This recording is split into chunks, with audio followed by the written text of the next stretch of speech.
Soul Brother. Right about now, the Funk Soul Brother. Check it out. The Funk Soul Brother. Keep it going for Bobby, everybody. Keep it going for Bobby. Yeah. He's my sister's kid. She makes me take him.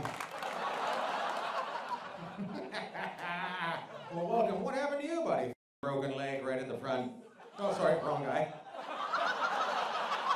Why did I just instantly think it was the older guy that was damaged? What a move. I should have known. I should have known tattoos and piercings was all damaged. Not just his emotional status, legs too. What'd you do? Did you fall out of the tattooing chair? Not that time. Well, good for you. Oh man, you guys gotta get a mother and then you'll be okay. This is what happens when a single dad raises two boys. One gets all crazy.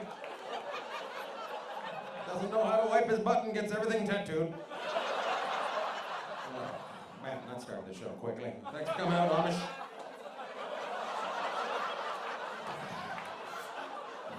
Getting a new puppy tonight. He's coming to the show, hanging out. He's breeding golden retrievers. Came out to the big show. Oh, it's going to be a long show. I can tell some of you didn't know what you're in for. I can tell some of you just came to the mall and, well, we'll go see comedy. Oh, my God. There was an Asian kid, and then this big white guy came out and fucking made fun of everybody. It was terrible. There was a single father there. They're left in tears. I said you were their father, but you're all bald. That's why I figured you guys. Just three bald guys hanging out, just showing everybody the future. Good for you. Good for you. You guys barbers? Are you barbers? Three barbers having your Christmas party early? Okay. All right, good talk. Thanks for sitting up front. Glad to get to know you. Place was supposed to be sold out. We couldn't sell it because cripple here had to have an extra chair for his crutches. Sorry, buddy, didn't mean to call you a cripple. I'm sure there's a guy in a wheelchair in the back all mad right now. Just rolling back and forth. That's me. That's me. You could have been at the front, but that walker took my chair.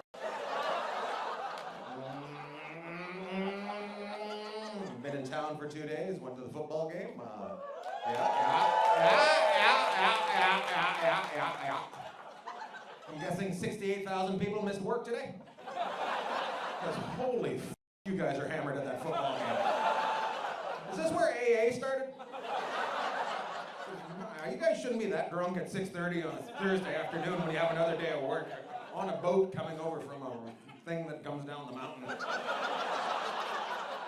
You guys know what I'm talking about? You guys have this like a reverse ski hill thing that goes to a mall. If you go through the mall, boom, there's a boat with a bunch of drunk people on it. I'm guessing that's how the Titanic started right there. Everybody just hammered and getting on a boat. This is gonna be fantastic. They were going to the game in America, but they didn't make it to the game. You probably went. You probably went to the game last night, had good seats. Crutches. Probably isn't even damaged, just probably bought that at a second-hand store, got those crutches, goes to whatever he wants, sits in the front. You guys like girls? I didn't mean it like that. I didn't mean like, you guys, is this your pregame? You guys coming for some comedy and some sucking a dick afterwards? That's not what I meant. Okay, that's not what I meant. I meant, like, are you guys all taken? That's what I meant. It's just three buddies hanging out and left those at home. Those bitches don't laugh. Let's go down to the comedy club. Let's get Gerald and his crutches. Go down to the comedy club. Have some good giggles down at the comedy club. Those non-laughing, serious bitches at home. There were some hefty women at the game last night too. I don't want to bring it up. I'm not fucking Thinny McThins myself, but holy sh**.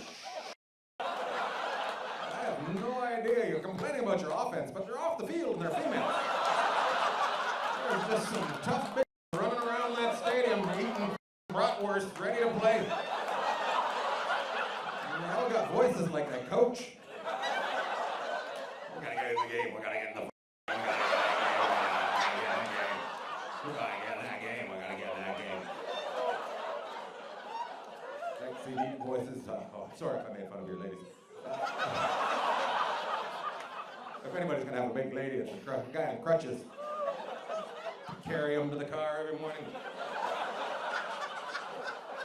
Damn it, she just picks him up and carries him up. You go down to the barber shop and you make mom some money. I'm going backside and I'm gonna look out my window. Oh man, thanks for coming on this side. Good seats. This is my good side. Apologize. Are you guys on your first date or are you? No, you're not on your first date. Come on. You got a bucket full of beer. You're not on your first date. Yeah, that's married 5 years in. Don't even give a fart around each other. What's that? 10 years? Nice. 2013. Boom. Summer. Did you get married in the summer? I feel like you probably wore a turtleneck. Turtleneck dress. How'd you ask her to marry, buddy? How'd you ask her to marry? Buddy, hey, buddy! How'd you ask her to marry? Thank you, man. One lady left. The rest of you, that's a weird talking way. That's how I talk. Get used to it. And I just heard somebody wheeze. Somebody fucking wheeze. Somebody's over here wheezing. Somebody from the steel mills is over here.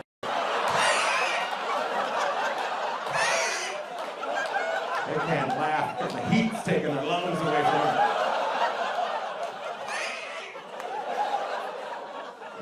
Anyway, how'd you ask her to marry? Hey, look, you guys know you came here, right? You're looking at me like, who's this mother asking this question? Do you remember 10 years ago you asked her to marry you? It was about 12 years ago, and then you just waited for another dude. I'm going to ask you to marry you, but I'm not sure, so I'm going to take a couple more years just in case we break up. Wear something other than a turtleneck, I'll take you to the church. It's a long story? Well, make it short. Don't tell me it's long. Well, I wanted to marry her, but there was that thing with Mr. Rogers. We had a couple years of mourning. And then I took her down to the church. All right, is there any way I can have you move to the back and everybody else goes back? I don't know if you bought the tickets to be a moat, keeping me away from the other people. This is why your traffic gets all fucked up right here. These are people that see a tunnel, but better slow down to a small crawl. What do you guys, it's weird that all your tunnel traffic, like, have you guys been tricked by the coyote before? And you're like, not this time. This might be a facade. It looks like a tunnel, but that coyote giggling at us. Just waiting for the first car to go through. Okay, it's a real tunnel. We can go to the airport. How long have you been friends with those people that don't like to talk to strangers? 3 years? What do you know about them? Because I hear it's a long story. I can tell by the way you haven't taken off your jacket. You're tired of learning about things, and you're like, if I don't learn something about them tonight, I'm gonna home. You're wearing a turtleneck too, holy shit. Are you swingers? What's going on here? Hey, Cindy, let's wear a sweater. It's really making work for it tonight. We'll switch, but it won't be until morning when they get some... That's what I call the... Oh my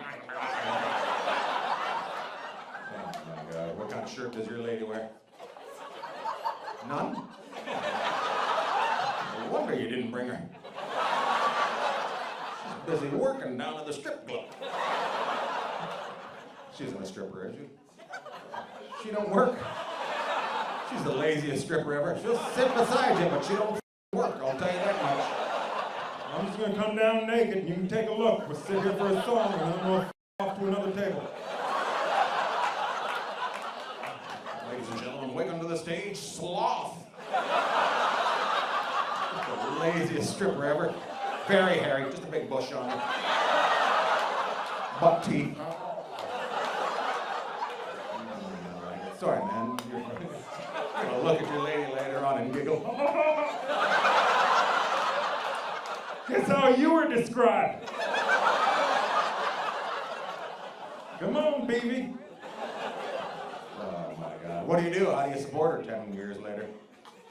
Still you? Yeah, I'm trying to get to be her friend. Did you say sales? My God. I did not picture you as a salesman. You do not talk at all. Usually salesmen get a question. Let me tell you how, man. How about you get some Velspire paint off me today? What do you sell? Instrumentation? Gauges? You autistic? I feel like if anybody's got a touch of the tism in here, it's me and you, and we shouldn't be talking. I'm not judging you. I just don't think two things that should be talking together. Two kids with a touch of the TT. Come on now, sit down now. I did not expect you to laugh that hard at that. Goddamn. The Amish kid who doesn't even go to a doctor. Just sitting over there with his covered wagon hanging out. That's right, if anybody's uncircumcised, that motherfucker right there. Just hanging over there with a bar of soap up his keeping it clean. Apologize about my language. Hey everybody, thanks for watching this. I hope you're having fun. I know there's a lot of bleeps because I like to say a lot. Anyways, if you want to hear those, make sure to follow me on Patreon where everything's uncensored and you can touch my balls. Thanks for coming out. Thanks for coming out. Thanks for coming to the basement next to the escape room. Yes. I was in show business last week, but here we are. Let's have fun. I'm guessing you're from out of town. You've got your purse around your neck, so you must be a tourist. You're concerned. Oh my God, what if they get my ID? And your husband's laughing because he warned you before you left the hotel. Don't put that stuff around your nuts. Shut the up, Harold. I've got my phone number in a sock. And the other side is a quarter, so I can call my mom if we get into trouble. Other than that. Where are you from? Where are you from? Where are you from? Where are you from? Where are you from? A little village in Minnesota. Home of the... What? Detroit Lakes, Minnesota. Detroit Lakes, Minnesota. Oh, that sounds dangerous. Why would you name a town after Detroit? Have you not heard about Michigan? Holy sh! Must be a lot of violence there. People getting hit by Fords and Mercurys all the time. Do you guys know where Detroit Lakes is, Michigan? I'm guessing it's a little lake just outside of Minneapolis. Just to the west of Brainerd. Just to the west of Brainerd? Do you think that's gonna help me? Think that's gonna help me? Oh. I feel like I'm playing an Elks Hall or something right now. Oh, we're from Brainerd. They're from in Detroit. There's gonna be a meat auction afterwards. It's gonna be fantastic.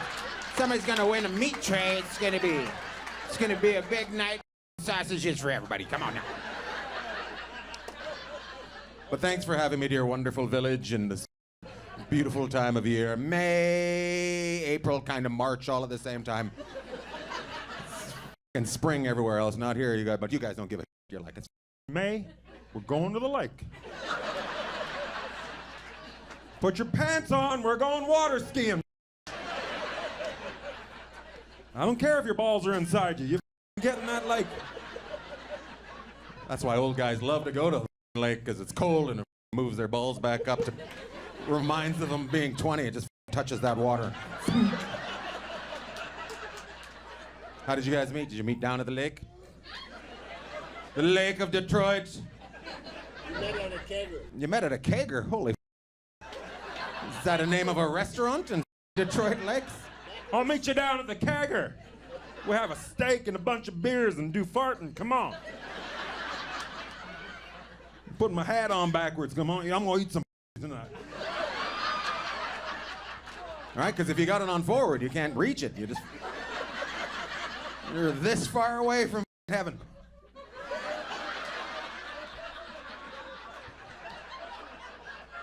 Gay guys use this as a measuring stick.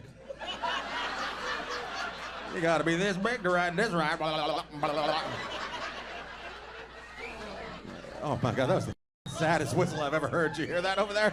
Oh my God, somebody tried to whistle and it did not happen on that side. All the cows got loose after they whistled. I swear, all the dogs ain't coming. Laugh, ma'am, laugh. It's Let it out. I can see you holding it in. Are you a teacher back in Detroit's Lakes, homes of the robbery? No, I've got a dental office. You have a dental office? You're a dentist? Oh, I'm manager of it. You're the manager of the dentist office? What's your favorite kind of tooth? You like an incisor or a chomper? Which one do you like? Are you a molar kind of girl or a kind of girl? Wisdom tooth. The wisdom tooth? Is that the one you like? I got a collection at my house. I got all the teeth from Minnesota lakes. Oh man, it doesn't. It sounds like there's a lot of keggers there. It doesn't sound like everybody's got both front teeth. I feel like those people in your town could whistle up a storm because they're missing this one. They'll stop a moose in Wisconsin from Minnesota. Stops. Oh my God, that one lady's yelling like a rodeo is gonna start. I bet you she's tiny too, about 5'2", just like. How tall are you? Oh my God. There's a special needs kid out there and she is having the time of her life. I'm outdoors! Oh my God, you guys held both of your heads at the same time. Are you special needs teachers or something? Oh no, it's happening. It's happening. We're at the show. We're gonna get fired. We're gonna get fired. Give them their teeth back. They want to have wisdom again. Give them their teeth back. Hat, how'd you meet, spenders? Seriously, at a kegger? You're all liquored up. Tip me upside down. I like the way you held my feet. Is that what she said to you, or did you say that to her? Then playing a game of pass out. You played a game of pass out? You probably don't know. No, that's not legal. That's how you became a couple? Drink until your butthole hurts. My butthole hurts. It was probably the beer. Holy where am I?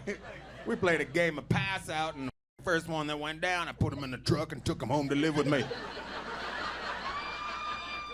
Oh my God.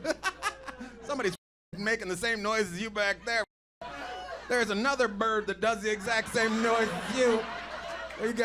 You're gonna be mating by the end of this show. Woo! Woo, woo, woo. So how'd you ask her to marry you? At a kegger? Will you be my red Solo cup for the rest of my life? I want to write my name on your cup. Was it like that, or how did it happen? Actually, I ditched in the morning. You ditched her in the morning? That's weird. Girl, I gotta go. You just left her in the morning? Ma'am, is this true? Ma'am, do you remember the old times? Have we got the same woman? Because she doesn't even remember this. Do you remember being dumped in the morning? Hold on, she's gonna make an announcement. He left for the Marine Corps. He left in the Marine Corps? Yeah, always lying. No. You don't go to a kegger and pick up some girl and then get up the next morning. My papers have come through. I'll be back. I gotta go fight the Vietnamese. I know it's 1999, but the war goes on for some of us. I'll be back. Remember this, young man, as soon as you come join the military. Oh my God, that offended people. Oh, ha! It's not that bad of a. Ma'am, are you yawning, you mother? Did you just yawn? No, you oh. 5 hours I drove to get here. You drove 5 hours? Well, don't drive 5 hours and then don't get a nap. Don't get a nap. I drove 5 hours here. I'll sleep when I want. Son of a. What the is that? Oh, you're tired. I'm sorry, ma'am. Is that your husband? Yeah. Good luck, sir. I've talked to her and I want to punch her in the for Christ's sake. And I just met her. Oh, it's you. That guy's seen me in Denver. He seen me in Denver, and now he lives here. And just to let you know, if you're having any problems with parking meters, that guy now runs in Minneapolis parking meters.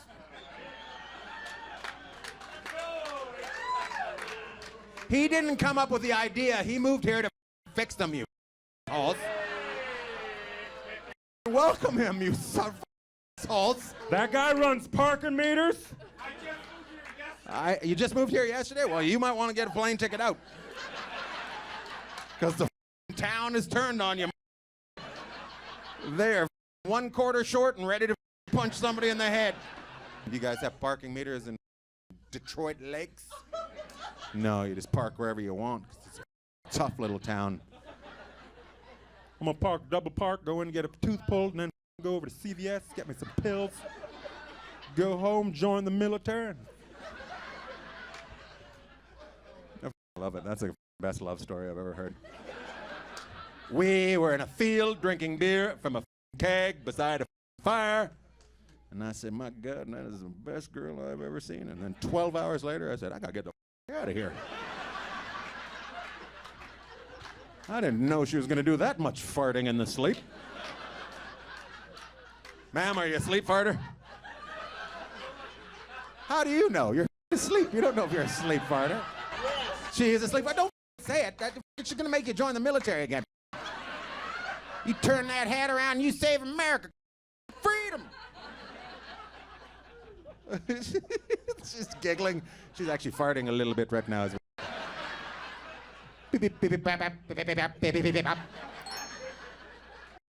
Anybody married longer than 36 years? You're the winners. Go to the parking lot, pick whatever car you want, take it home. How do you guys keep it fresh? You ever just switch teeth and look at each other? You do that?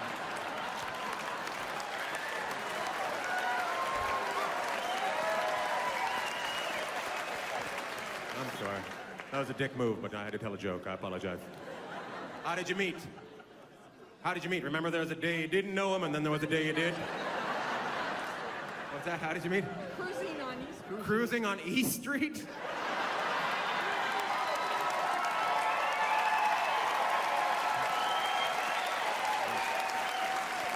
Wow.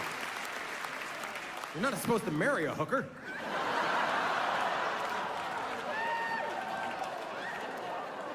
Must have been a great cruise. I don't know if you're a hooker, man, but congratulations if you are. It's the best gig ever, 36 years. Your pimp is gonna be pissed when you get back. Cowboy hat. You got no girl there. There's an empty chair there. I see. Are we having a vigil for somebody? Does your lady have diarrhea? Why is she not there? Are you on a date? You're not on a date. That's what I was saying. We have to find you a girl. What are you looking for? Let's put it out there and see if we can find somebody. Yes?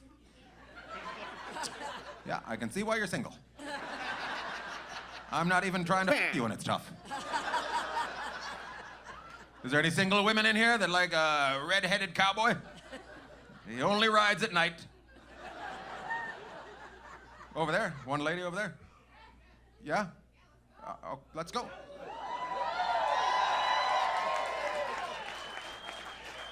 That was a little too easy. I think she might have herpes or something, because that was Bad word. way too easy. That Patreon. All right, let's do it. Put it in. Wrap it up. I don't give a. Soda pop. It's just a blister. Come on. Lich. How old are you, ma'am? How old are you? 32? How old are you? 32. Oh my God. That was the most Tennessee thing ever. They born the same year. They need to be together. It's a sign from Jesus himself that they did again.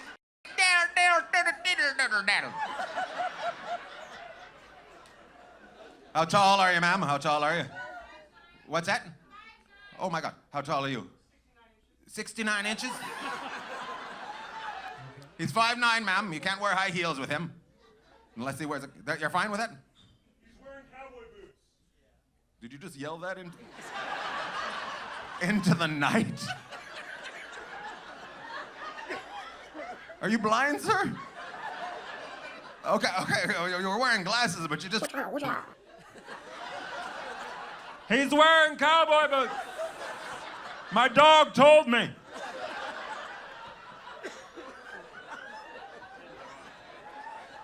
What's your name? Taylor? Swift? This could be the best night ever, but you're gonna have to fight a Burger King football guy. Tiny little, you'll run on his legs. Do you live here, ma'am? Oh my God, this is good. PG-13. You might have to date your sister by the sounds of it. Because everything seems to be matching up. She just didn't recognize kin up here. Would you like to come up and sit with them? I'll buy you a drink.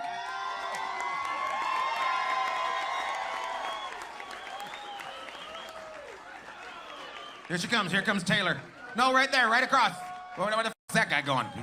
That guy's had enough. He's storming out of here. Well, son of a... Loon. I didn't know Bad word. was gonna be given at this show. Taylor made yum yum. Oh my God, she's a very sweet. Sit down, girl. Sit down. I'm gonna buy you a drink. No, you gotta take care of my mom. Holy. Family. I can't believe you're here picking up Dick Sports. with your mom.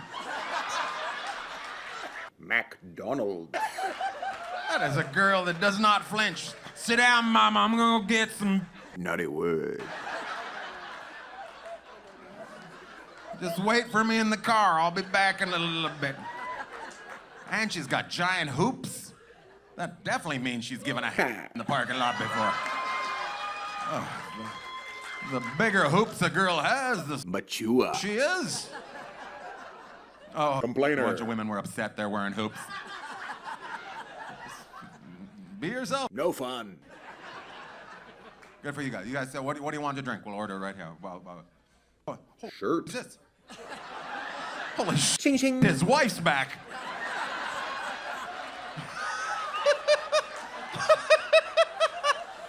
Just out of the blue, he's like, I didn't think you were coming back. Oh, baby, meet Taylor. you're not on a date with him, are you?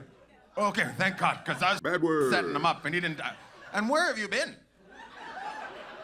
What did you eat today that you've been in the bathroom for so long? Oh, she's. Sus. I've been up here for about 20 minutes. She's been in there. Big pen. Ra-ta-ta-ta, ra-ta-ta-ta. Oh, the White Castle. All right, the crowd is heckling itself. I've seen that picture, White Castle. Holy Hump. is everybody Not appropriate. been in a car accident without a seatbelt? I just wanted to let you know I'm here. And that girl, I didn't hear anybody cough. Meanwhile, a black man. Hold on, where are the black people? This is the whitest crowd I've ever seen. Is there any black people here? That is. Taylor, you are not black. Blame your mom for you being black? We're not gonna blame your mom. That sounds terrible. Blame My mom, she was young once too. She went down to Broadway, and now I don't get to see my daddy. Oh, my God. Mom, is it true? What's that? No, it's... I don't know why you just high-fived a white guy. That was weird. No. Enjoy your free college. Oh, my God. Oh, my God. Would you people calm down? No way. At first you were nervous, and then you were mad. She gets to go to college for free? I didn't get to go to college.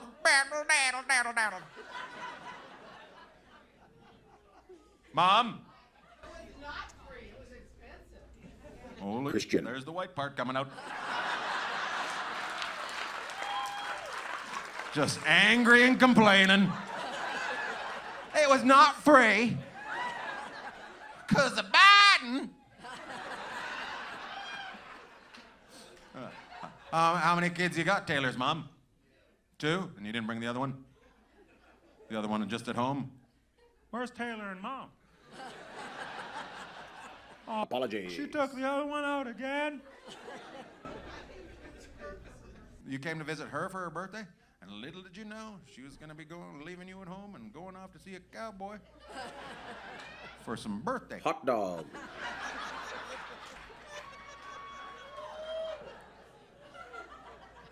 She knows. She's Block, block. Ken. Your mom was probably way more perverted than you. She's 60. They didn't have the internet back then. They had to come up with ideas. They didn't just Unacceptable. see it on the internet. She Big pen. had to figure out, I'm going to put my lips on that.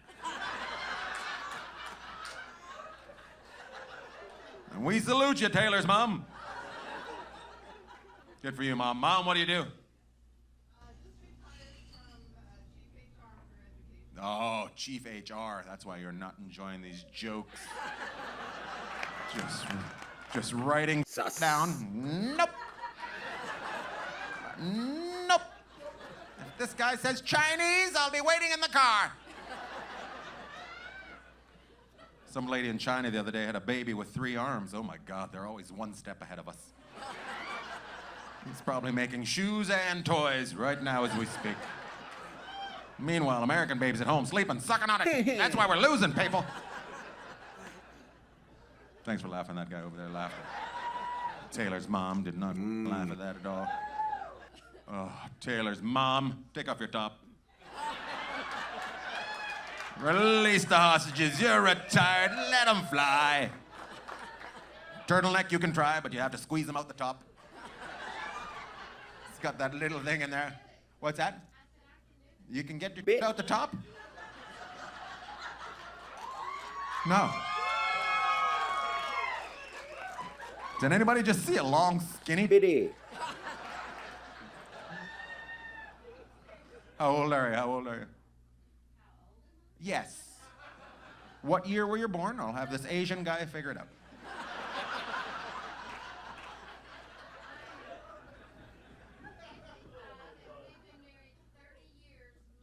Oh, she's 55. They've been married 30 years on Monday, but she'll whip her out, no problem. That is how you keep a relationship together. What's that? They're not bad.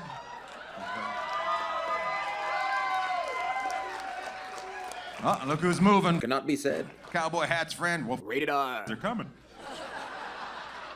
oh, did Taylor drink a drink and then went back to her mom? Jesus Cristo. I gotta talk to this lady. She's been bragging about her for a while. And who were you with at the table? Uh-huh. And who's the other fella? I don't know. Oh. Happy anniversary.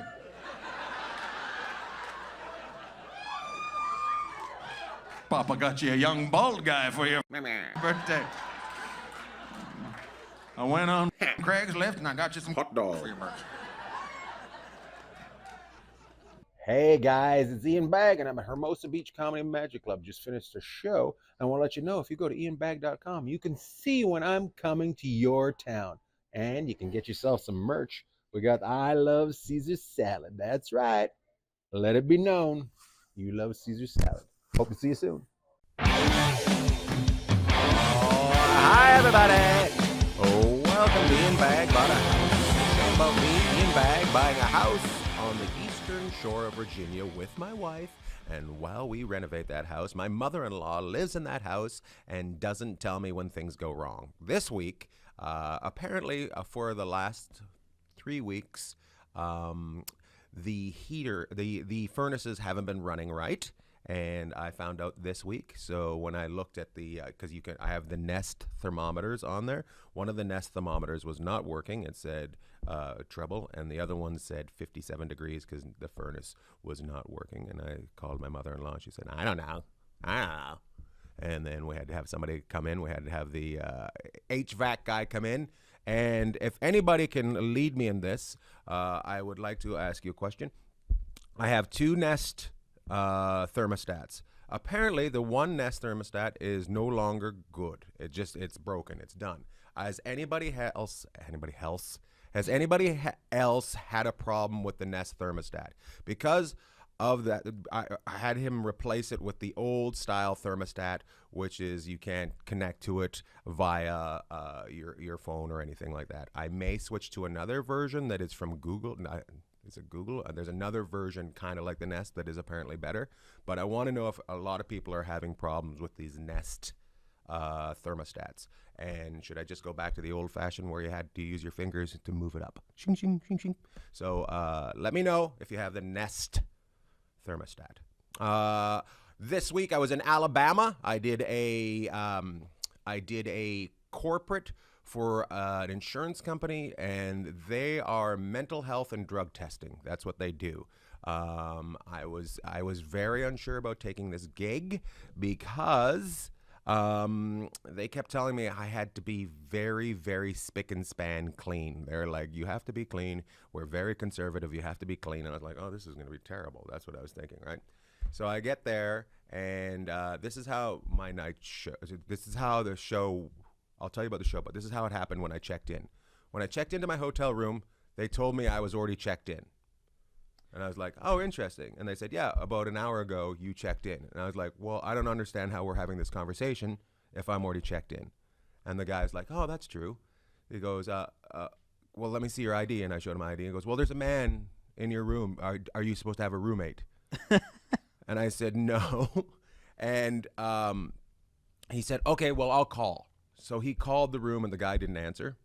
Of course not. Of course he didn't. I'm like, oh, he's probably taking a poop or something like that, right? So, and then I'm like, well, he's like, are you sure you're not supposed to have a roommate? And I'm like, I'm sure I'm not supposed to have a roommate. So I show him the email, and I show him all my reservation numbers and stuff. And then he calls the room again, and the guy says to the guy, hi there, we have a problem with your room, and we need you to come out to the front desk. And the guy, it's just around the corner from the front desk. And the guy comes out, he's got all his luggage, and he stands there. And they ask him, a couple questions. And then as they're looking in the computer, the guy just walked out the door with his luggage. Huh. And I was like, well, that's interesting. I've had to deal with my bank account being hacked, but never with my hotel room. Anyways. Well, how did he get in without I have your no ID? idea. I have no idea. It gets better. The guy at the front desk then just reprints a key and goes, your room's ready. I don't trust this guy anymore. No, I'm just like, I'm not going to the room that the man just came out of. Yeah. Like, it's dirty. First of all, he's been sleeping. Who knows what he's been doing? I'm not. And now he knows what room I'm in, so he's going to come back and murder me. That's what I'm concerned about. So I had to talk to him, and finally the management came out and said, oh, yeah, Ian should get a different room. He shouldn't have to go to the dirty room. It was weird that the guy fought me on it. But anyways, the gig was great. What these people do is they test people for if they're on drugs, and then they have to go to rehab if they're on drugs. It was a thing for all their customers, and they were rich. And the lady that owned the thing was wearing leather pants, which I thought was very interesting. I'm like, she should be drug tested.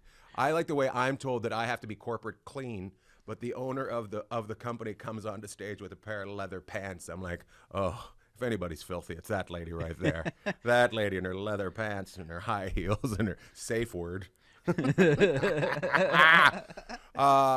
should have drug tested the employee at the hotel. I think it's just Alabama. I think you can get away with a lot there. Yeah, they're very trusting. Chris, and is Renee here? Renee is here. I took you guys to a hockey game for the first time last night, and how did you guys enjoy it? I love hockey, so I enjoyed it a lot, except that we didn't win, but the Kings. But I love the fact that it went to overtime is a pretty good. You get more for your money that way. Yes, because I took you to the game, so you needed more for your money. No, but I mean... That is the cheapest thing I've ever heard. I needed more for my money.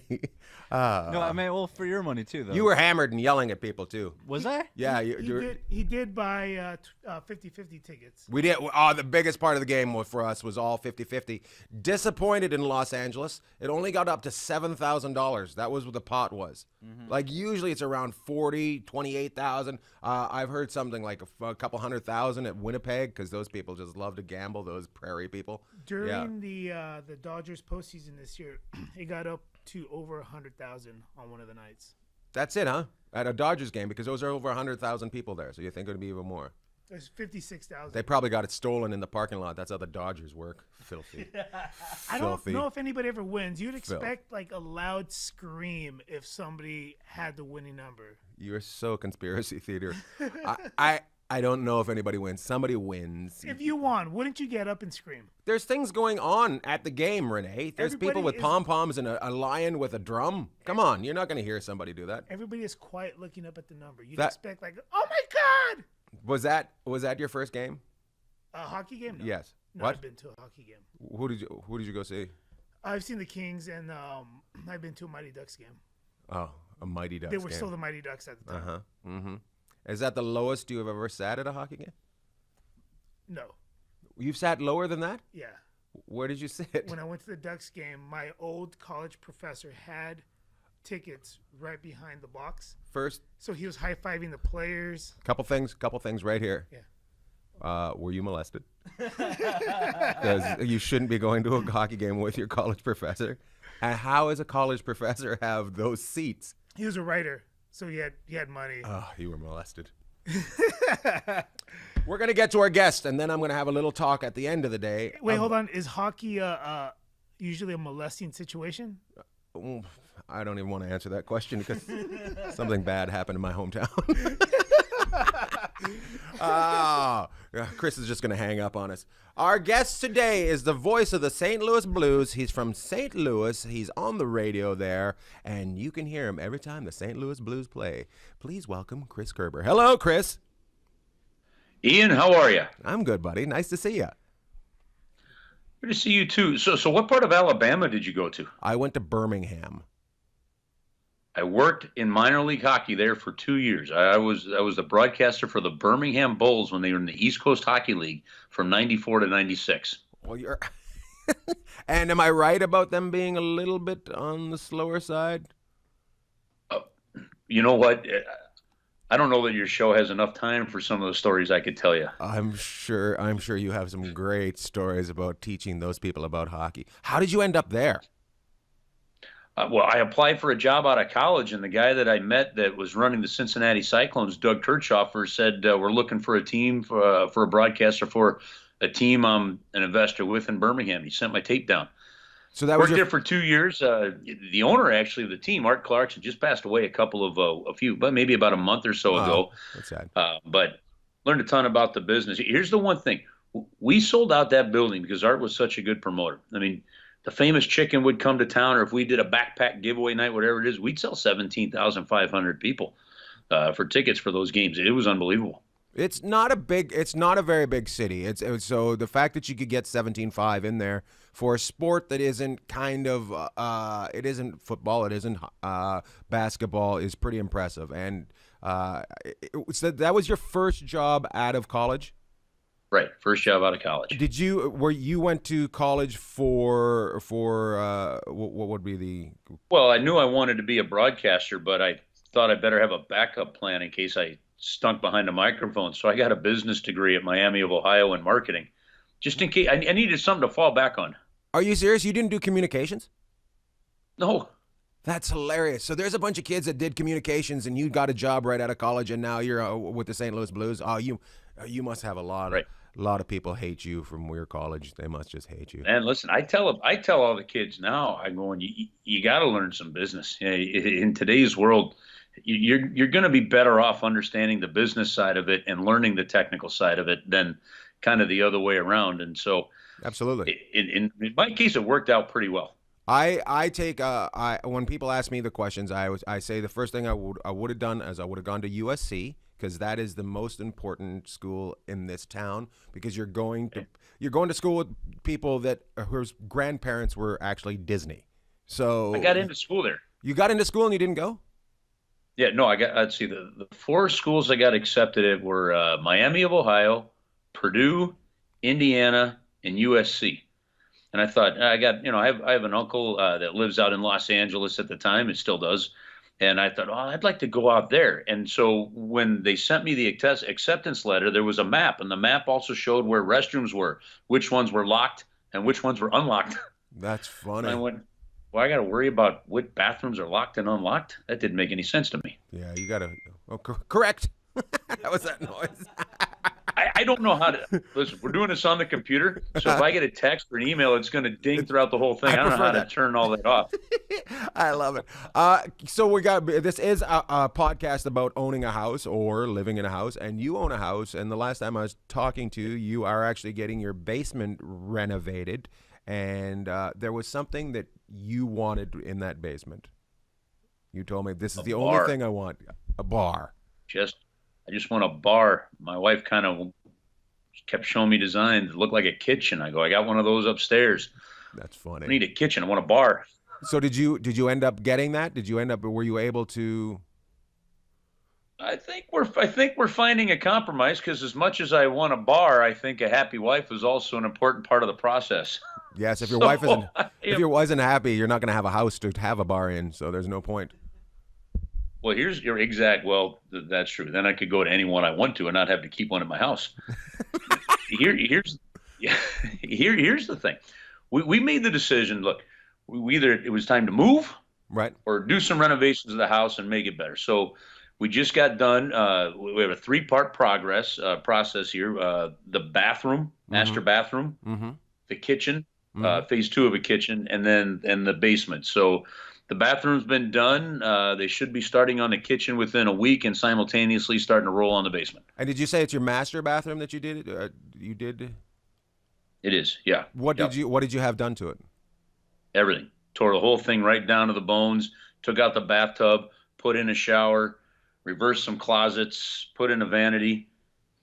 You never think you'd have a conversation about why it's important to have 2 sinks in the bathroom. And I said, well, I don't understand needing 2 sinks in the bathroom. Like, how often are we standing next to each other in the bathroom? We're going, I wish I had my own sink. Right. So we went with 1 sink. You went with 1 sink? You got your way on that one. Nice. I think counter space. To me, counter space was more important than some other sink that I could drop something into. To me, I agree, but also storage is the biggest thing that I think on every room now. So is there anything that never gone into a house and say there's too many closets? Yes, absolutely. Is there anything that you've learned that you'd like to tell people about to renovate something, like dealing with contractors? Any advice on that? I would suggest that you figure out what really matters the most to you personally, and if it doesn't come close to hitting that list, let your wife do whatever she would like. That's funny. So did you have, other than the sink, did you have much say in the bathroom? Okay, so the way this has worked is, first off, like me and colors, it's why I have no fashion sense. I'm a Garanimal kid. I got to make sure that the lion on the pants matches the lion on the shirt. You know, you don't put the giraffe with the elephant kind of thing, right? Nice. So I fully understand. I have no color sense whatsoever. So to that end, the only thing I focused on all these renovations is functionality. In other words, where the shower was in the bathroom, since we were moving the shower, it didn't make sense just to leave that space as a cove. I turned it into a hallway closet and a bathroom closet. I kind of did the very functional part of it. If it makes functional sense, good. Outside of that, I don't care what it looks like. I don't care about the cabinets. I mean, obviously we got to hit budget, right? But so outside of, let's say, within the budget and functional, I'm pretty good. So that's my only suggestion. And the problem, and you know this, the problem is your wife will come to you and she'll say, do you like this color? I go, yeah, I like that color. Sounds good. She goes, well, what about this color? Well, what happened to the color you just showed me? I said, I like. Well, do you like this one? Well, I like that one too. Well, which one do you like most? Does it matter? Pick one. I like them both. Right. I'll tell you if I don't like something. If I say I don't like it, then you know. Outside of that, let it go the rest of the way. That is right there. Do I not like it? That's the way you should just. Do you not like this? That's the only thing. Because after that, I can't help you with your hues. There's no way I can tell between baby blue and like a dark, like the blues. It drives me insane. Like, and then actually, I got to be honest with you, I didn't like one of the colors after we picked it. Listen, it's paint anyway. My wife's going to change it up within a year. Right. You know, so I don't fight. It's the other thing too. Now I'm a do-it-yourselfer. Now I'm not doing most of this myself, but the first phase of our kitchen, I tore down a wall, redid electrical stuff, and Really? did that all myself. Yeah, and I love doing it. But I've just with 3 girls, you know, my daughters and stuff. I don't have just the timing to get it done. Wasn't going to be there, so you know, this is the first time I really hired somebody just to do a project through and through, and I saved some money by like when it came time for destruction of the bathroom, and I took it all out to the point that the builder came in and said, that's like some of the best demolition we've ever seen. You could have a job with us. I went, yeah, no thanks. I think I'm good. I can take it apart, but I can't put it back together. Yeah, but so I like kind of the do-it-yourself aspect of things.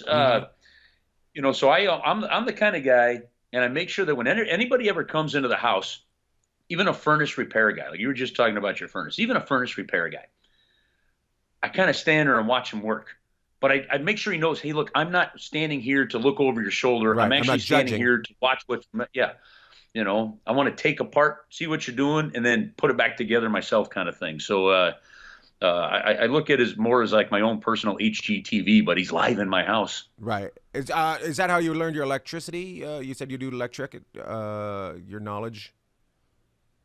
No, so we had these like big chandeliers, right? Or not big chandeliers, but one over the peninsula and one over the table. I got to put in can lighting. So I looked up on the internet how to do can lighting, and I figured I'm going to LEDs. So I made sure that I, you know, did the simple math, make sure that all the wattage fit well within things, and then those things are pretty easy. It's just connect the right wire to the right one and go back and forth. And so far, the house hasn't burnt down. Nice, so, good work. How many? I put them on dimmer switches. Had a 3-way switch too. It just took a little bit of reading and hoping I don't electrocute myself. I like what you know. I've done. I did with a little bit of help. I did a ceiling fan in our Long Beach place, and it doesn't work. Dude, those suck. I don't know what I did, but it doesn't work. Yeah. The light goes up to May. I don't know who's using that for a light because the light is just so dim on it. It's just incredible. It's mood lighting for really, really ugly people is what it is. So it's one of the great Stephen Wrights, isn't it? Yeah. I think it was Stephen Wright that said I had a light switch in the house that I didn't know what it did. I kept lifting it on and on. And one day I got a call from a woman in Germany that said, knock it off. I love that joke, to knock it off. I also believe and I have never been in a house with enough electric like outlets. I don't think. Oh yeah. I'm just like, come on, people, don't put. Yeah, but nowadays you're putting in the outlets that have just USB ports, right? So you don't have to worry about all those damn charging cubes. I'm trying to, yeah, That's why I try to do it on everyone. But I've been told some of them are ugly and they can't go in there. So I'm like, oh. All right. Here's the other thing about a house. Okay, here's the other thing that you've probably experienced. I want to buy a fridge. Mm-hmm. Okay, well, this fridge has a Keurig built into it. I don't need it to make coffee. I need it to keep the meat and the vegetables cold. Right. You know, and the way I look at things like that, like that's just another piece that's going to break. Right. So rather than just replace the $100 Keurig on the counter, I got to replace a $3,000 refrigerator. Sometimes you just need things to do what they're designed to do. Like I don't need a microwave, you know, that can do anything other than just cook and heat up the corn. It doesn't make sense to me. So that's the other little issue we've had. Oh, this would be cool. This would be cool. No. So do you have the plug Keurig? It in and let it work? Do you have the fridge? What's that? Did you get the fridge Keurig? I feel like you ended up you were told. Oh, you ended up getting the normal. Oh, good for you. Good because for you. when it comes again, because I like to do it yourself. When it comes to fixing things, like look, if I listened to Christy all the time, for example, our vacuum cleaner. Right. Mm-hmm. I would have bought 4 new vacuum cleaners. I'm like, no. You just take this piece off. It's clogged. You go like this. The thing works. It's not broken. It's just not working right. So, you know, you gotta at least have some kind of sense of that broken doesn't necessarily mean done. Right. I'm the other way. My wife makes things work, and I'm just like, let's get a new one. I get frustrated very quickly. Let's talk about how you ended up with the St. Louis Blues and your historical run last spring. And where it started, because let's be honest, the season didn't start out great last year. So how long have you been with the Blues? This is year 20. Year 20. Yeah. What year did you think you were going to make it to the Stanley Cup playoffs and you didn't, other than every year? Like, was I thought we were going to make, you know what, just 2 years ago, I thought the Blues were going to make it to the Stanley Cup They ended up Stanley Cup playoffs, but they missed it by 1 point. Just not this past season, the season before. Blues have really been one of those lucky teams. For example, like you look at, I think the Toronto Maple Leafs have made the playoffs 4 times in the last 14 years, something like that, right? Which means that you've missed 10. The Blues have only missed the playoffs 9 times since they came into the league in 1967. I didn't know that. I had no idea that they were. Wow. I wonder if. So like the Edmonton Oilers that have made the playoffs once in the last 13 years, right? I mean, that's 12 years out of 13 missing the playoffs, and the St. Louis Blues have missed the playoffs just 9 times in 52 years. I'm going to suck up to the Blues right now, because that also means that if you're making the playoffs every year, you're not dealing with the top echelon of the drafts. So you have to recruit and draft very smartly, whereas Edmonton just picks number 1 every year. Right, and they should implement the Edmonton rule where you can't. Right. You're just not allowed to be that bad year in, year out and still pick high. At some point we're going to punish you for not picking well. The Blues, they did it. Now, some people thought, because the Blues didn't win a Stanley Cup till last year, they thought, well, like they made the playoffs at one point for 25 straight years. They said, well, it was 25 years of mediocrity. Right. Like, well, there's a lot of people that couldn't even be mediocre. Right. At that point. And they just didn't get the playoff luck. But like the Edmonton Oilers, you're right. So I think the Edmonton Oilers in the last 12 years have had 10 top 10 picks. Okay, it drives me that insane. includes 4 first overall picks. The St. Louis Blues have not chosen a forward in the first round of the NHL draft in a top 10 pick since Rod Brindamore in 1988. That's impressive. That's impressive. Yeah. And they've only had guys, 5 top 10 picks since. Didn't you guys end up with a number 1 draft pick from Edmonton at some point? Didn't he play a season with you guys after Edmonton released him? Yeah, Neil Yakupov. Yeah, and where's he now? Is he back playing in Russia? Yeah, he's in the KHL. Oh, good for him. Good for him, just screwing up every league in the world. What was it like being on that run last year? Because you're close to the team, but you're not close to the team, right? You guys travel with the team. You guys are around the team. But you're not. They don't let you become too close with them because you are the press. Am I right? Yeah, a little bit. I mean, we've got a better relationship, I would say, than normal media would from that standpoint. Just because you are around every day, you're the team's broadcaster, you're in the room, so you build relationships with them.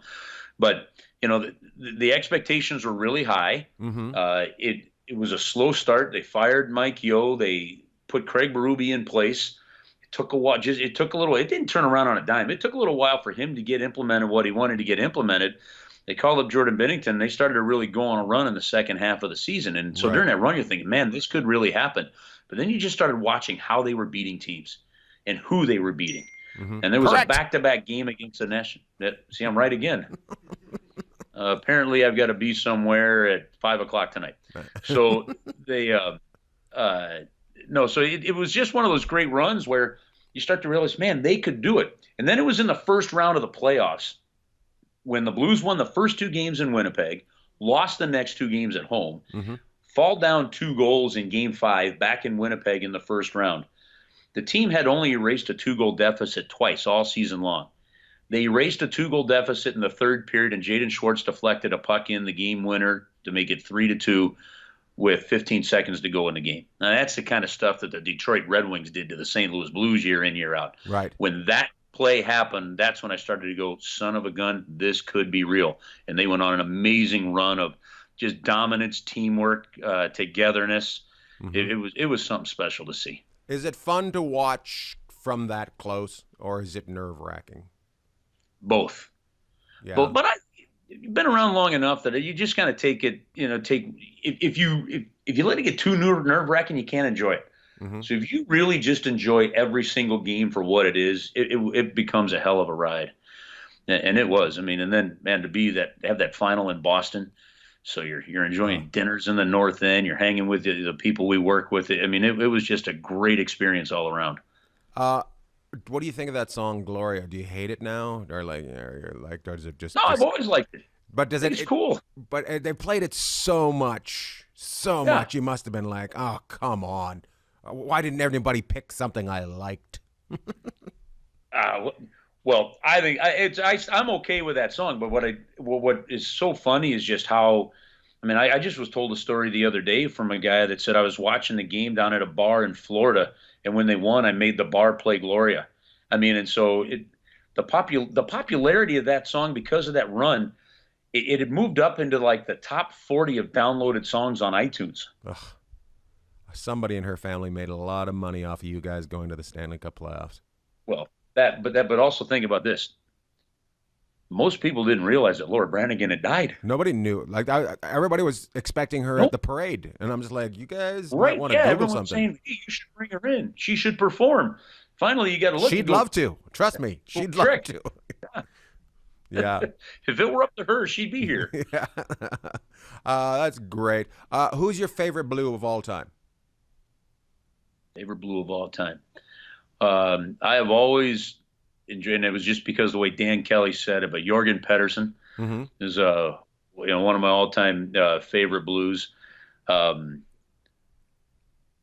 really got to watch him play because I was so young. I was only, and Bobby Plager, but getting to know Bobby Plager and Jimmy Roberts is one of the biggest treats. Al McInnes is one of the classiest people you're ever going to meet. Chris Pronger became one of my favorite players to ever interview. I mean, he kind of had that cantankerous, humorous side of him. And sometimes if he'd get asked a question that just irked him, he'd look and he'd make a comment. I'd have to walk away. I'd start laughing so hard. So a lot of different enjoyable personalities.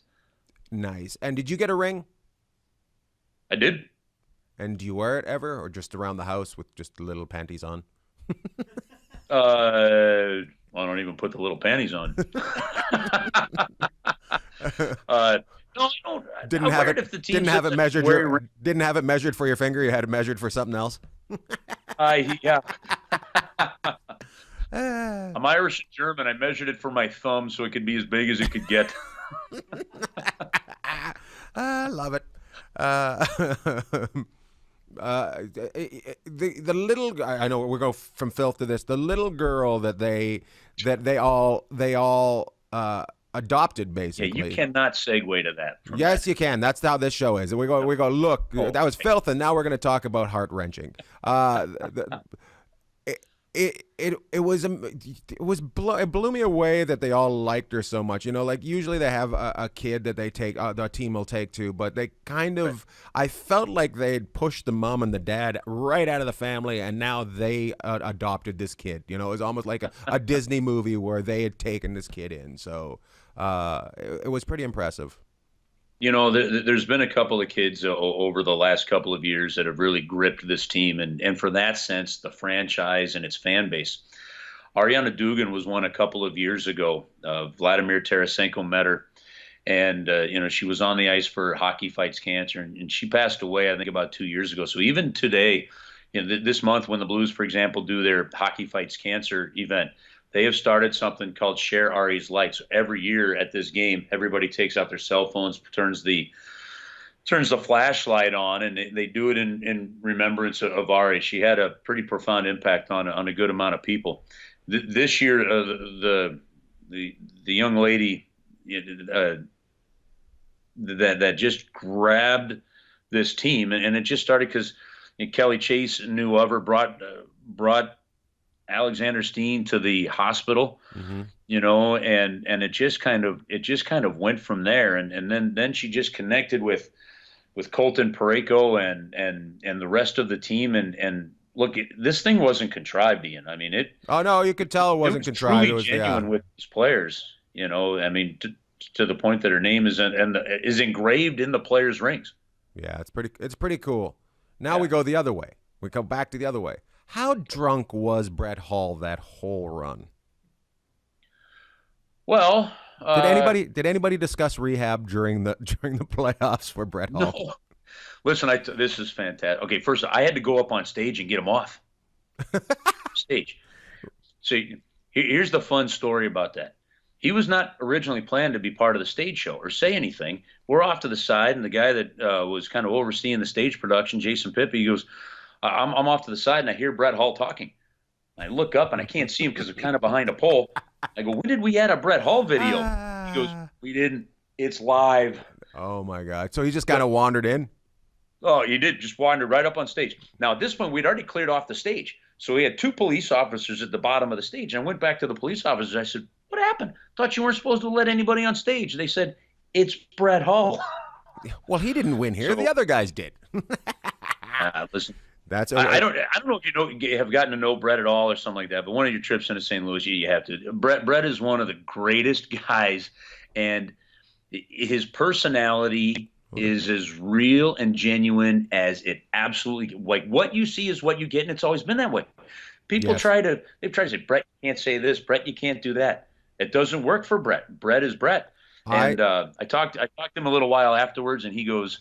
And I said, that was a heck of a thing. He goes, I got a reputation to uphold. I went, well, winner. That's funny. You upheld it. I had a great talk with his father in an airport once for an hour and a half. We just sat and talked about everything from new equipment to the girls walking by in yoga pants to being drunk in northern British Columbia. So it was a lot of fun. Chris, you guys, I want to thank you for coming on the show, and thank you for all the help you guys give me, you and Pinky. You guys just, you guys are my biggest supporters, and I appreciate you guys taking me into your world and letting me have some fun. So good luck with the house. Thank you, sir. Good luck with the rest of the season. Have a great Thanksgiving. Will you be home for Thanksgiving? No, we're on the road all this week. So we're going from Tampa here this week to Dallas, and we'll get home after the weekend. So we're going to spend Thanksgiving in Dallas. All right. Well, have a good one in Dallas, and tell Dave Taylor I still skate like he's watching, and I expect to be put on a team at some point. So thanks for talking to us, Chris. Have a great day. All right, Ian, you too. Can't wait to see you in Vegas, buddy. Good luck. Thanks, man. Oh, my goodness, hockey player. Hockey players and hockey people are the best. I'm curious. I don't know many baseball people or football people, but I don't get the same feeling from them. Chris, do you have any sports friends, sports friends? I've never actually met any of the athletes. No, but the people that work in the industry, as I'm saying, like, or the people that surround the team. I've only known people that have done the concession. I know some. Oh, you know the concession people. The concession people, they're very nice. Yeah, they're very. Even last night at the game, the guy at the game last night was pretty good. He was trash cool. talking. Yeah. You're like, you know my reputation. I talk shit. Yeah, he was awesome. I love it. And I mean, it's sports, so I imagine most people are. Any job is going to get to you at some point. Mm-hmm. But I imagine for the most part, you're making people happy. Yeah, absolutely. I'm always confused when people are angry at a comedy club or somebody that works in a comedy club is kind of an asshole. Yeah. Because it's nothing. It's for people to escape and get away from every day the shit that's going on TV, the news, the wars, everything. We are an escape, and that includes the concession people. So it's pretty cool. I want to talk a little bit real quick before I go. Chris, I talked to you about this. Renee, I talked to you about this, but I'm going to tell the people. I'm going to talk about greed and how I feel like I may have been too greedy and screwed myself. Fucked myself, people. Here's what happened. So in December, I was supposed to be going to Israel for 8 days. The money was very good. And at the end of October, I got an email from a company asking me to do a corporate, and it was while I was in Israel, and I ignored it, but it went to the management team, and the management team responded with back and forth, and then they came to me, and I said, no, I'm not available, I'm going to Israel. And they said, how much will it cost to keep you from going to Israel? And I said, I'll say the number. I said $25,000, and they said, okay, well, we'll ask for that. And I was like, okay, well, I'm only over my normal cost by $15,000. So if they say yes, I won't go. Well, they came back, and it was almost $25,000, and I was just like, really? I'm like, okay, I'll blow my friend off that's taking me to Israel, because they asked me. They said, cancel that Israel gig immediately, and everything's done. All the paperwork's done. Well, I canceled, and then I didn't hear anything more about this gig that I felt I was being a little bit greedy on. But, you know, I think I'm worth it, but at the same time, greed. But I shouldn't have screwed my friend over. And he wasn't screwed over too bad. A lot of the comedians, he gets great comedians that go with him to this show, and I will be going to Israel for a week at some point. But now, in December, I'm not going to Israel, and I'm not doing this corporate show. I went from having too many gigs to no gigs, and I feel that is karma. And I want to know your guys's. I want you to tell me: was I being greedy? Is it karma for not taking the gig? Because I get canceled on all the time, and I feel like I wasn't too greedy, and I don't think I was being a dick because I did give him a month and a half window of being able to fill. But I just found out that I'm not doing either of them. So let me know your point of view. Tell me. I know you guys all think that I'm a dick. We all know that. But was I being greedy? Was I not being greedy? Chris, what do you think? I don't know. You don't know? That's the answer I was hoping for. I would go with the one that pays more. The one that's most people would, right? Yeah, I think any person that uses their brain on that would be like, well, yes, this is my friend, but I hope they'd understand that I need. I also want to tell everybody involved in the bigger money situation that didn't happen, that was supposed to happen, they can all fuck off. I also want to say that. Is that a normal feeling? Yes. Okay. There we go. Well, everybody, you've had a great time with Chris Kerber from the St. Louis Blues. You've learned about when you do your house, let your wife pick the colors. Make sure that you make things functional. Tear it apart. Let your anger out. And then have them rebuild it. Never enough plugs. Oh, I want to know your feelings about Nest thermostats. Let me know. I haven't. Sarah has weighed in on both of those things. Oh, she has? Yes. I wanted to tell you before we actually sign off. Sarah said that she didn't get the Nest thermostat because she heard they sucked. Okay. But she has the camera and alarms, though, which are awesome. Okay. And then on you being greedy, she says you weren't being greedy. They asked how much, and you gave them an answer. You're worth way more than $25,000. Sarah, you always call me a dick, but you also treat me so well. Sarah is my favorite lesbian in the whole damn world. And if I could bring her back to the other side, I would. Let's wrap this up. The Nest sucks. We had one. Nest sucks. So let's keep that. What is that called? A graph? No, it's called a. I would say a poll. A poll. That's it. That's what I was trying to remember what they're called. I can't believe I make my money with my brain and voice. I'm so stupid. I do. I believe it. Did I tell you guys last week when we were in Vegas? Did I tell everybody about how I said when I was drunk, I was having a conversation and I was trying to say something else, and instead it came out, well, at least my wife's hot, and she was standing, and the guy's wife was standing right there. Oh no!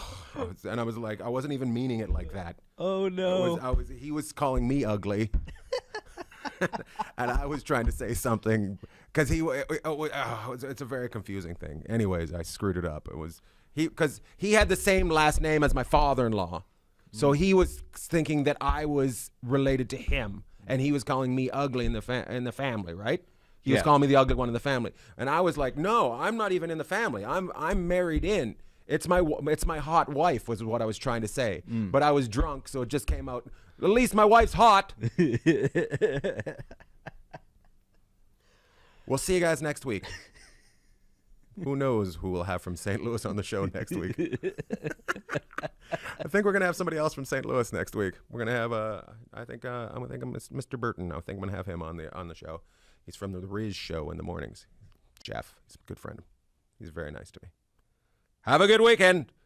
Don't eat too much on Thanksgiving because it'll make your butthole blow up. And that's it.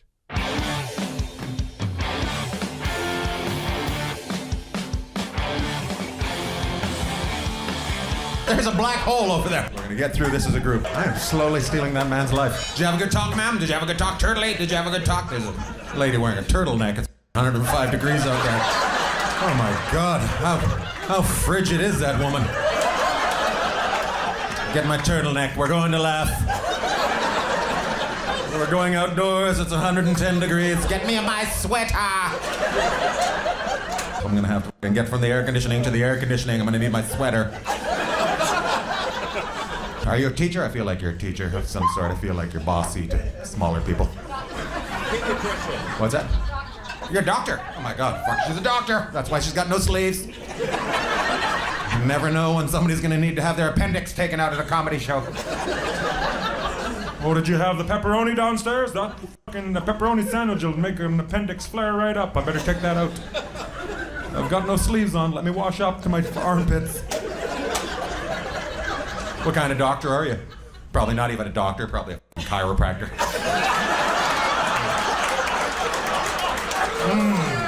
I had over 16 months of training. I get ready to let me fix your back. What's that? Pediatrician. I don't know what that means. I think the feet. I think that's what it is. The peds of the tricians. Oh, it's a children. Sorry, I don't have children, so I have no idea what that means. No children. I got no fucking tails on my sperm. I got dud bullets is what I'm saying. It shoots, but it just lies there afterwards. Can't get anywhere. You gotta get it right to the egg. You gotta shoot so fucking hard, you gotta double gunpowdered up. Oh! Wow. Anyways, I've never been able to come that hard, so we don't have any babies. Anyways, more of a dribbler. Nobody's ever hurt an eye on my watch. I don't even know if I should be talking to a pediatrician like this. Good old-fashioned jizz talk with a pediatrician. She doesn't even know that. The boys she's dealing with don't even have their balls dropped yet. They can hit them so they still have those bikes with the fucking bar on it. They can drop on it and nothing happens. You got a bike? You ever drop your balls onto a bike? I feel like a motorbike with that hair. You gotta have some sort of... You got a Harley or something? What? Used to. You used to? What happened? Get rid of it. You got rid of it? Just took it out to the forest? Be free. Run with the other motorbikes now. You're gonna be good. I'm gonna go home. In my car. He probably got a car now. He went from motorbike to a car. That's weird. Sedan? Is it a sedan? No. What is it? A Mazda. A Mazda sedan? Hatchback? No, just Just a regular car. a regular car. I feel like we're talking about sexes right now. How do you know him? Did you ever ride? That's your dad? Oh, this is awkward. It's 6-minute jizz talk sitting next to your dad. And you know he's got good tails on him because you're here. He's got the good tails on his... So who made the date? Who was like, Hey, Dad, you want to go see comedy? or your dad's like, hey, Your mom won't go see this fucking idiot down at the Jimmy John sandwiches. You want to go down to the Jimmy John Comedy Club with me and have some laughs? who drove? What kind of car was it? Because I tried to talk to your dad. It was a Mazda, 626. You guys don't know? Did you build it yourself? I feel like you guys put it together in the front yard, your dad. It's finished. We're going to Addison. Get in the car. Your mom won't go see this sandwich-eating son of a bitch. Circumcised? Are you circumcised? Are you circumcised or are you wandering around with a covered wagon on you? All right, good. You ever seen an uncircumcised penis? You have? Oh my God, where'd you see it? Did you see? I seen my dad. He was riding his motorbike with a pair of cut-off jeans. Flipped out the side, scared the shit out of me in the sidecar. That was not the story I was expecting right there. 2 guys and a girl? What's going on? Just 2 buddies, one hoping the other one dies? I'm gonna be your best friend, because one day I'm gonna help you out and marry your wife. Or are you guys fighting? Ma'am, what happened? How'd you get 2 reverse Mormons? When you guys get home, who goes to another house? Okay, we figured it out so far. spare tire. Well, yeah, everything okay, bud? Yes. Single? What's going on? Married. Married? Oh?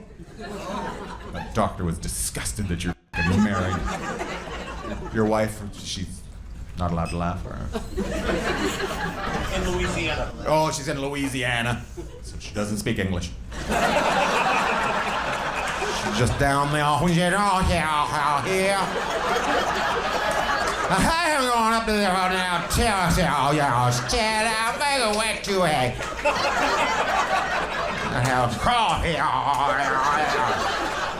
She in Louisiana? She building houses for the unfortunate? Soccer tournament. She's at a soccer tournament. Oh my God, I did not expect you to say my wife is in a soccer tournament. How old's your wife? Should you be with her? I'm not being a dick, but somebody that's in a soccer tournament seems a little young for you. Oh my God. How old is she? 43. Oh my God, that must be the slowest soccer game ever. Must do a half pitch to get that fucking done by nightfall. Is she in the soccer game or? With my 16-year-old daughter. Oh, sorry. Didn't mean to fucking. You're the bad father. I'm not going to Louisiana. Fucking Jeff and Smith have got tickets to the comedy show. I'm gonna go with them. You take fucking girl down to get a scholarship. Is she good, or is that why you're not going? Why did you go? Are you like, I just don't see it. I don't know why we continue on. I don't know why we're traveling to different states for tournaments, because she is not going anywhere. She may enjoy hanging with the girls, but that's not talent. Or is she good? I apologize. She's good. She's good? You're not being a father, because I'll check with your friends. Put your fingers in your ears. She's good. Yep, she's good. 16, and she got a doctor, because I know a lady. Lady doctor over there, and no sleeves on her arm. Seems like she'd let her know. We're going to get the right leg all built up. That's going to be your kicking leg. The other one's going to be little. That's going to let you turn in. How long you guys been together? You seem like a nice couple. They already told you. No, wrong people. How about I run the show and you shut the f***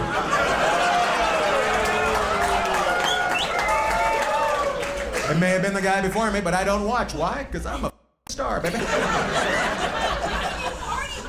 No, I didn't, ma'am. And who's been drinking, me or you? No, I didn't. No, didn't. No, please don't tell her to shut up. I'm having a conversation with her. Ma'am, we're gonna have to ask you to shut the f*** up and please not tell him. Ma'am, you can talk to me like that all you want, all right? You shut the f*** up right now. I will punch you in the tit, lady, if you don't shut up right now. It's okay. They're not used to people like me. I just chit chat with the audience. I don't really have stage. I have a lot of people come on stage. They do jokes. They have a beginning, middle, and an end. I'm more of a cluster. I just come out here. Just everything happens. So yeah. So people are confused. But to be honest with you, I did not talk to them. No, I didn't. I have it on video. I'll sit you down and make you watch the whole show over again. Are you my wife? Because I've had this conversation before about something that I didn't do that I apparently did before. Well, guess what? I didn't do it. Oh, her husband is so happy somebody else is talking to her. Like, I've never been this relaxed before in my life. You go ahead. Kick her out. I don't care. I'm sticking around here. Here's the keys of the car. Go turn on the windshield wipers. I'll be out in half an hour.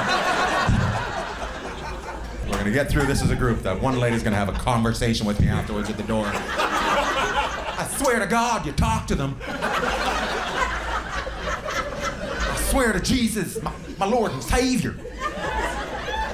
What religion are you, ma'am? Oh my gosh, that waitress is back. Please shut the f*** up and get out of here.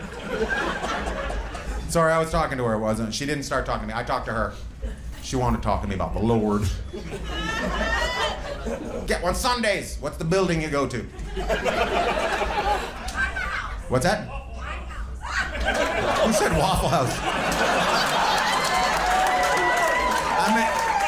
I didn't mean at 2:30 a.m. I meant around 11 a.m. What do you do? I go to church. You go to church? Is that what you just said? Yeah, but do you know which one, or you just... This seems close enough. Boom. Now you're a Muslim. What do they talk about in your church? What? You can, ma'am, when I talk to you, you can answer. Jesus Christ. No, who's in charge? I'm in charge. Them. Don't talk to them anymore. People that work here. Don't up my show. We're trying to talk about church in Texas.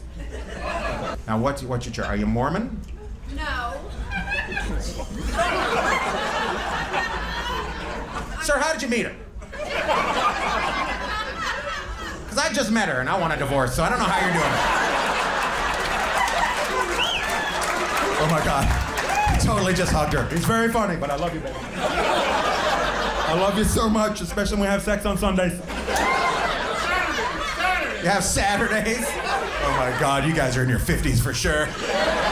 No, when they know the day they have sex.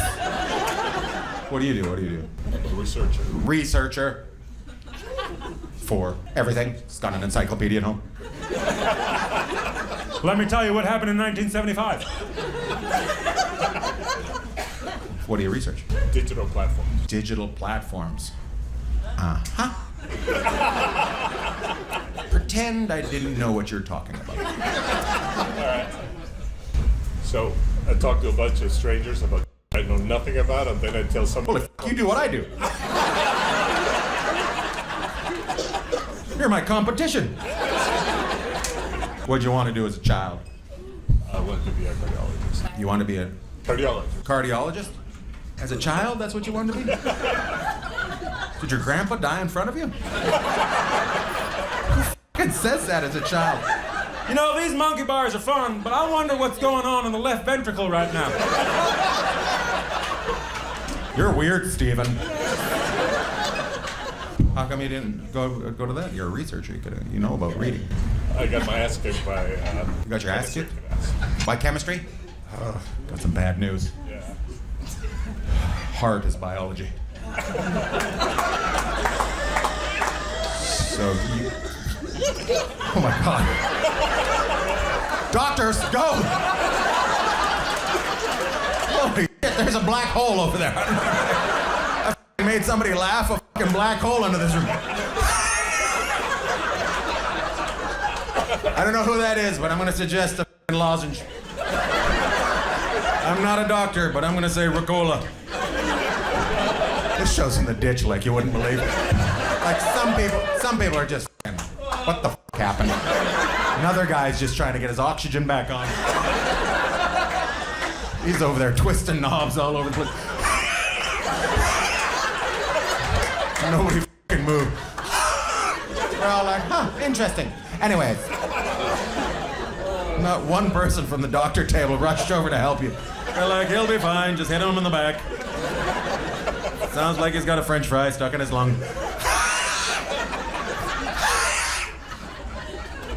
Who was that? Was that a man or a woman? God, I hope it was a woman. Just the deepest fucking larynx ever. It's a man. How old was that man that laughed like that? 52. Fucking love it. We're about the same age. How are your balls?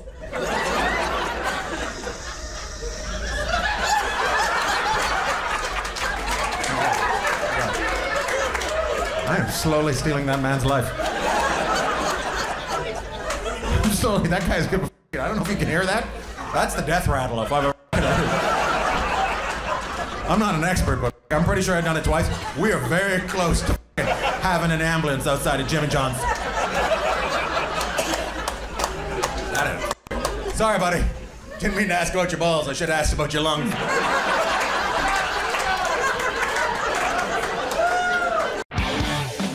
Ah, there's some music. Hello, everybody. Welcome to Ian Bagg Bought a House. A podcast, an informational thing about me, Ian Bagg, buying a house on the Virginia shore and taking that house and turning it into a home. Ba-boom. This week I've got my friend Kevin Priest on. He has a painting company. We're going to discuss painting, the exterior painting of my house this week, and we'll get all the information. And I should have probably talked to him before I hired somebody, but they're doing it right now, so I'll just be able to make sure that I can poke in every so often and make sure they're doing a very good job because of my friend who I grew up with, Kevin Priest. It's going to be a lot of fun. Also, Renee and Chris are here in the new studio. Very exciting. We've got internet. Yay. We've got all the cameras set up. We've got everything going. Oh, my God. We'll be filming porn in here in no time. I'm not allowed to make jokes like that anymore. I had Brad Williams on the Lunch Fridays, and he talked about how he met his wife on a threesome site, and that is when my wife tuned into the show, as he's telling us that. So when I talk to my wife, she goes, "Oh, did you have a good time talking about threesomes? Did you have a good time? Did you have a good time talking about threesomes?" But did you? Actually, it was actually funny because so I guess on this website you introduce yourself to two people and then you meet up.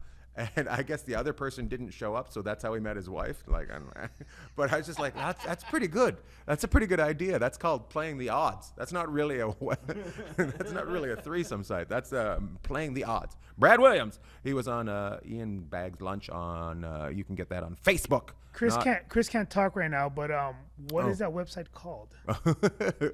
I know it like Thringle or something like that. That's what it was. It was something like that. It was like something, or I can't remember. It was some sort of like, yeah. It was a weird little site. Oh, what a week! I was in Denver. That's where I seen Brad Williams, and I had a great weekend in Denver. I love the Denver Comedy Works. Always have a good time there. Big shout out to them, all the comics that worked with me. I stayed in their condo. Here's an interesting thing. I stayed in their condo, and on Friday night I wasn't feeling very well. And by the time I woke up Saturday morning, I had the full-blown flu. But I wasn't I was almost puking, and I didn't have any butt problems, which is usually the big problem with the flu. Both ends are usually going off. So I went into the bathroom, one bathroom, and I puked, and it didn't flush. And I'm like, oh, this is perfect. This is great. Thank God there's a second bathroom there. So I go to the other bathroom, take a leak. That doesn't flush. And I'm like, what's going on? Like, neither are going down. They're filling up with like toilet water and stuff. I'm like, there's trouble. I'm like, I've got the flu. I could have everything going off at any time. I got to get this taken care of. And I don't know why I'm looking over there. We're going to have to move the cameras, or you guys or something, because I look over this way. Do you notice that? Oh, I'll duck down. Don't because I'm talking to you guys. That's the weird part. I'm right here. You can. Okay, I'll try to look at the camera right. So I deduce from this show. I do a deduction.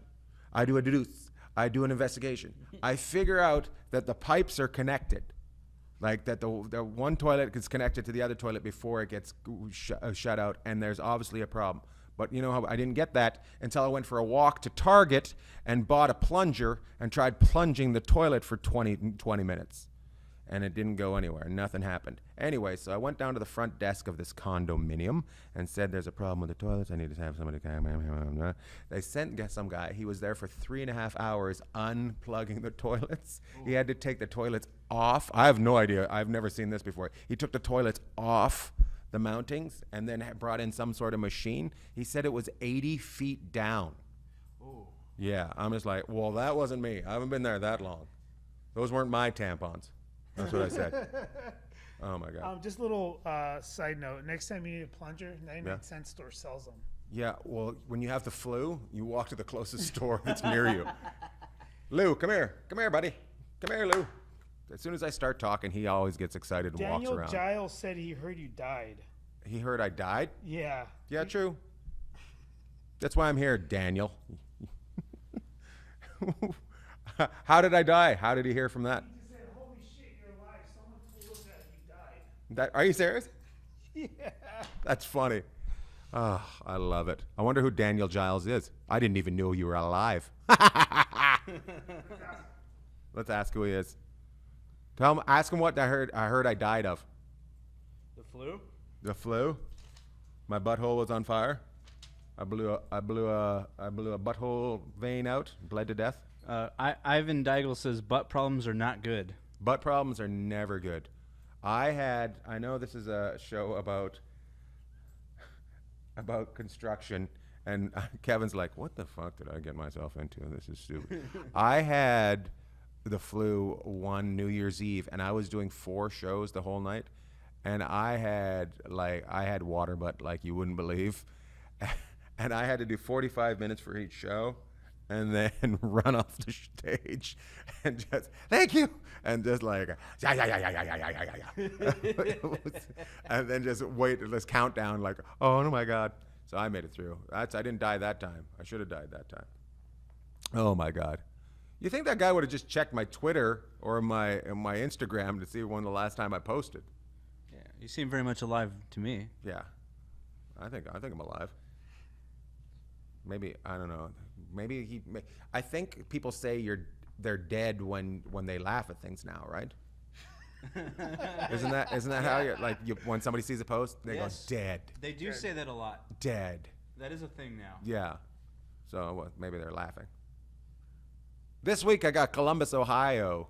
It's going to be a lot of fun. I'm going to be in Columbus, Ohio. If you're in the Columbus area, there's a lot of Ohio towns near Columbus. Come see me at the Funny Bone Friday, Saturday, Sunday, 5 shows. It's a big old long weekend, so it's going to be fantastic. We're going to talk about the house very soon, and a lot of people. Any questions housing-wise or about me being alive, send them now. Daniel responded, he's like, I think it was a coworker I had at the time. Dude was dumb as fuck, though. Dude was dumb as fuck. How long ago was it? Let's find out. Yeah, I like the way. Apparently Daniel has not been looking at the internet for a while because I'm a mass poster. I post a lot of shit. I'm not allowed to post political stuff anymore, though, according to Renee over there. He's like, hey, let's stay even. Can you quit calling Trump a dipshit? There's only not many people believe that. Oh right. Oh Renee. Hey. Yeah. He is, but people don't want to hear it. What's that? I said he is. He is, but people don't want to hear it. Yeah. It's actually becoming too much. I'm at that point with it. I just can't watch it anymore. It's just all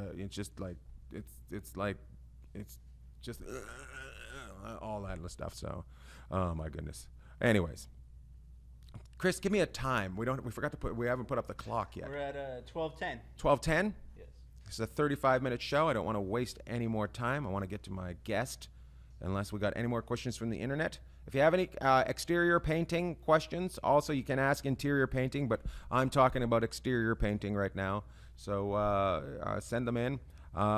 Let's go to it, Chris. Yep. Let's welcome my guest. My guest today, I grew up with.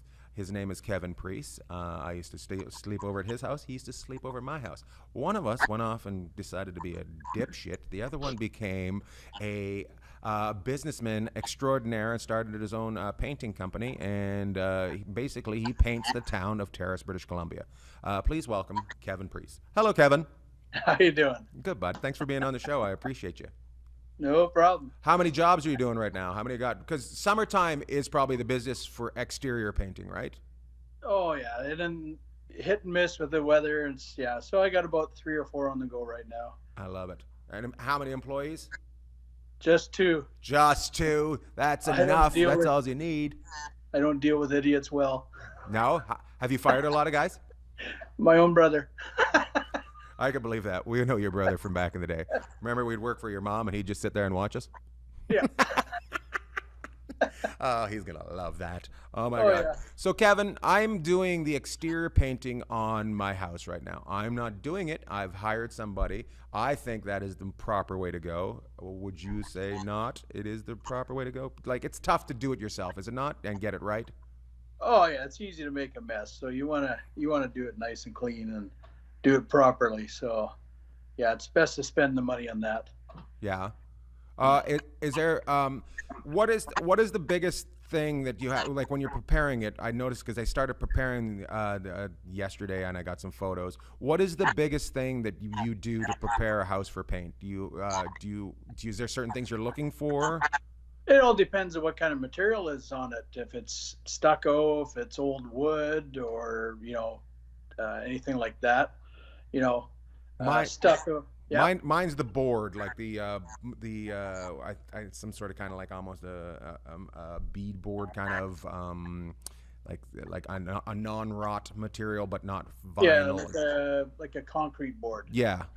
Yeah. So what do they look? Yeah. Will they replace many of those, or is it just looking for cracks? No, those ones there, those tend to last pretty good. You got to watch for like cracking and caulking. The edges up and that kind of stuff. Get it watertight. Right. And then using a good material, like up here we use it's called Elastomeric. It's like a rubberized paint for on the concrete board, so it waterproofs it. So. And is that more expensive? Is there more? It's a little more expensive, yeah. Is it still a spray? Oh yeah. Yeah. Yeah, you can spray it, you can roll it, you can brush it. It's quite a thick material though. Yeah. How many coats of that do you put on? Oh, we usually put on 2 at least. At least 2. Yeah. With it, I've also got the edging is basically board. I've had some of it replaced with PVC, but I've been told that I should have an aluminum put over top of the on say if you're looking at the house and it's got this. You put the aluminum on here on the white board. And that apparently causes it to be sealed in and less rot and stuff. Have you heard of that? Oh, like a drip edge? Yeah. Yeah. It's definitely a wise thing above the windows, and yeah. What's the biggest thing that people drive you nuts with when you come over to give them a quote on their house? Do you find that they don't expect it? I think you find that people think that painters should only work for $20 an hour. So. Oh, so you work for my parents, is what you're trying to say? Yeah. that was a goodwill thing. No, it's I think people are kind of surprised in how much time it takes to prep outside of a house and how long it can take, and it builds up quick, right? Right. The cost, but if you don't do it right, then you're just cleaning out the paint. Yeah, exactly. So. Do people try to get you to not do the prep work? Are they like, oh, just paint over it? Are they like ever like that? Oh, there's a few, but then I tell them straight up that there'll be no warranty on the work, and I don't like to do that because it's, a year or 2 later when it's peeling, people say, oh, look at Kevin just painted that, it looks like shit. So. Right. Yeah, I like to do the prep and all that myself. So. Yeah. What's the biggest thing that you deal with up there for rot? Because where we're from, in Terrace, British Columbia, it is kind of a northern rainforest. So, because how many days of rain do you think you get up in Terrace, British Columbia? Oh, this summer hasn't been the greatest, but I wouldn't doubt probably get a good 120 days out of the year at least. Right, and then 200 days worth of snow. So that is 17 days left of sun. Oh my God. Yeah. Do you do exterior painting during the winter? Is it viable? Preferably not. Like if it's warm enough, you can get like if somebody if it's a kind of an emergency job, like we got to cover up graffiti in town or anything like that, you can. Because the paints are made to, paint anything above, 1-2 degrees kind of thing. Mm-hmm. So they've gotten a lot better that way, but it's not ideal. Right. Yeah. What are the 4 things that I need to do when I hire a painter? What are the 4 questions I should ask? If they've got insurance, references, years of experience, kind of thing. And those are the 3 main that I so I asked for 4, Kevin said 3. That's the way our relationship's always been, me and Kevin. I'll ask him a question, I'm going to tell you what I'm going to tell you. Cut it short. So what your references and insurance? Oh, and insurance, what kind of things, why the insurance, just out of curiosity? If they damage anything, or like if they get hurt on the job at your place, if they don't have insurances, you can get sued yourself, right? I've never even thought of that. Like, I don't even know if my guy has insurance. I'll have to check tonight. It's getting that way up here too. And remember, good old Canada, you wouldn't sue anybody, but now it's, you got to have insurance. You got to make sure. I think I carry about $8 million liability. Holy shit, are you doing my parents' house? 'Cause that's how much that place is worth. Minus the million. 8. Yeah. I have what's can I ask what you've broken on a job? Just a couple windows, little window bits, and that, nothing major. So it's, haven't had to use any insurance. But And when you cover 8 million, are you covering 8 million for their property, or are you covering it for your employees? yeah, no, it's mainly for their property. Like, I do a lot of work for the college and that kind of stuff, and a lot of the commercial places, they require at least 5 million, anywhere from 5 to 8 million. So holy shit. Just terrified me. Oh, even the dogs. And you've broken. There you go. You've broken windows throughout your time. You actually when we were kids went through a window filled with wire.